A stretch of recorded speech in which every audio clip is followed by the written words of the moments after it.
Hi guys, gusto mo ba yung ganitong picture na nakikita mo sa wall mo at nauuso ngayon?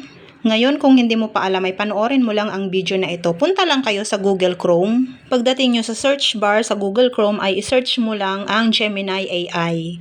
Then kung nakikita nyo yung Ask Gemini, dito po kayo magta-type ng prompt. So dito dapat maganda yung pagkakagawa nyo ng prompt para ma-generate nyo ng maayos. At pwede nyo rin pong gayahin ang aking prompt, ilalagay ko na lang po sa comment section. Then, habang nagta-type ka ng prompt ay kailangan ay meron ka nang naka-ready na picture mula sa iyong gallery.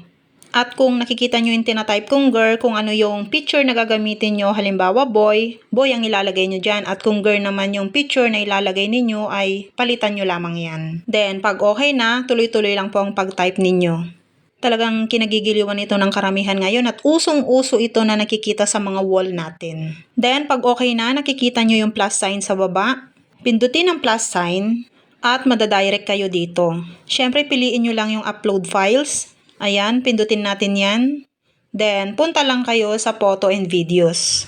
Pagdating nyo sa inyong gallery ay mamimili kayo kung ano yung picture na pwede nyong gamitin at gusto nyong gamitin. Then, bago nyo isend, antayin nyo lamang dito yung picture na lalabas. Pag okay na, pwede nyo nang isend. Then, dito, medyo may katagalan, antayin nyo lang na mag-generate yung picture na nilagay nyo.